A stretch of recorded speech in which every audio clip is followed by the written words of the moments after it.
Welcome to this Groupanizer training video. This is a public smart site training video. You are looking at the Atlas theme. This is one of our responsive designs, meaning it resizes for mobile devices. Today we're going to talk about the store. We're going to begin with configuring your PayPal so that if that's all you need to do, you just have to watch the beginning of this video.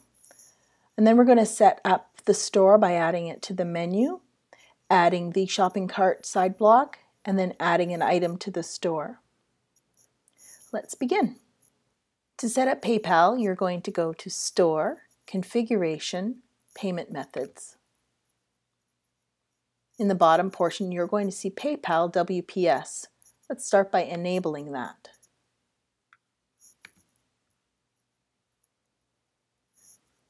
Great. Now let's go in and edit it. In the bottom section, you see Elements, Enable PayPal Method, PayPal WPS. Let's edit that. This is where you're going to add the email address that's associated with your PayPal account. This is so PayPal can connect the money to your account. Change the PayPal server from Sandbox to Live. And I like to select Show a Message on the checkout telling people to continue to PayPal. I'm going to click Save.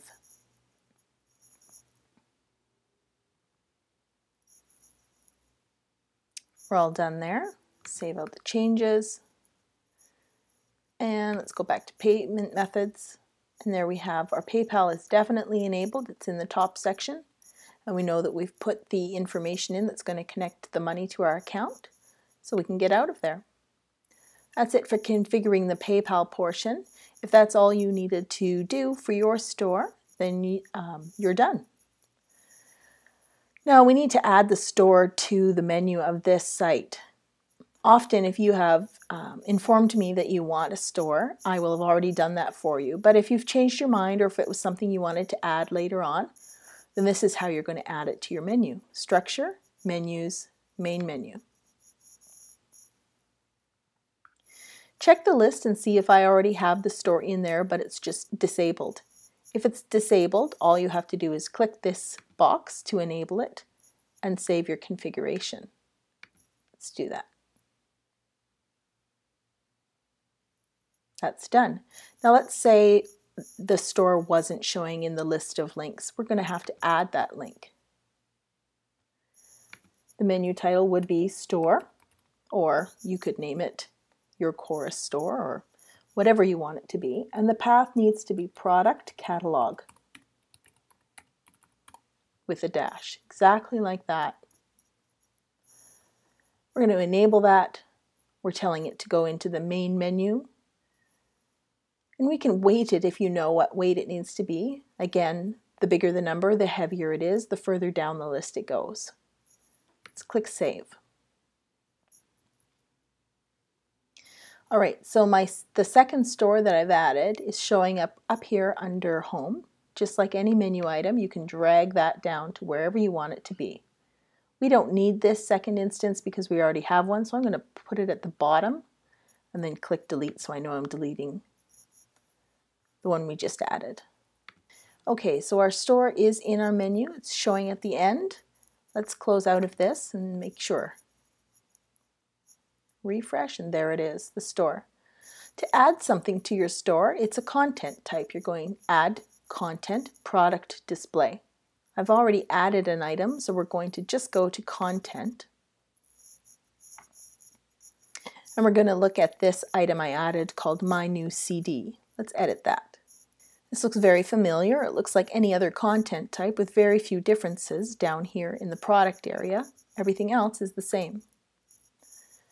Give your item a title. Go ahead and type some information about your item.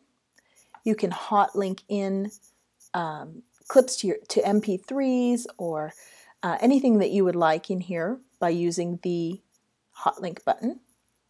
Here you're going to choose your product type. We've preloaded a couple of product types for you. If you have more product types, just let us know and we'll add them for you. In this case, we're going to call this music. It's a CD, and we've chosen to give that the product type music. Let's scroll down to the product information. The SKU. We encourage you to put a unique ID in this place. If you are looking at a list of all the products sold and you have named your Christmas concert tickets, Christmas concert every year, it would be hard to see which ones at a glance were this year's versus last year's. So if you have Christmas concert 2012 and then Christmas concert 2013, when you're doing an at a glance look at your sales record, it'll be much easier to see what was sold which year. So give it a SKU, give it a price. Of course, it's going to be active unless you disable it. And put in a product image. We're not going to provide a menu link because it's going to show in the store automatically.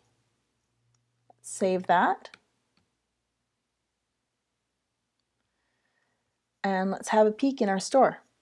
When you're logged in, sometimes that little gear shows over the last items. You just have to hover so you get right on the item. There we go. There's our product. It's in the store. The Add to Cart button is automatically provided. And if I add that to the cart, it's going to put it in the shopping cart, which at this point is only available up here in the top menu. So let's add a very convenient block called Shopping Cart. Go to Structure and Blocks. Scroll down to the bottom, you should see Shopping Cart as an item in the disabled blocks list. We're going to put that in sidebar second, which in this case is the right-hand sidebar. And we're going to save that. If you watched the blocks training video, you know that this is a two-step process. And we're going to find sidebar second and our shopping cart and configure it. Right now it's going on all pages that are named checkout. Let's see if that's enough for us. It's just refreshing. There's our shopping cart. I've already clicked on the Add to Cart button, so it's showing that that one item is in there. I can now view my cart.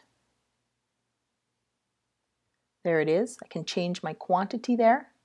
I can remove the item from my cart. If I've made a change, I would click Update. If I haven't made a change and I do want to continue to check out, I can check out here. Or if I hadn't gone further into my shopping cart, I can check out here. Either way, the checkout process takes us to the next step before going to PayPal.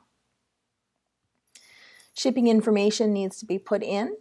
Once we hit Continue to Next Step, this is when it's going to take us to PayPal and out of our hands. Let's have a look. If we go to Store and Orders, this would be where you can have a peek and see what orders have been placed. At this point, there are no orders. I can also look in the shopping cart and see, oh, people have put stuff in the shopping cart but haven't continued to check out. Once there are orders, and you click on your orders, you're going to see them showing as pending. Don't be alarmed by that. That just means that you can continue with the order as you wish, whether that be shipping if needed, or whether you want to just change the status once you've actually entered it into your bookkeeping system. That's it for the store setup. It's pretty basic and simple, and I hope this was helpful.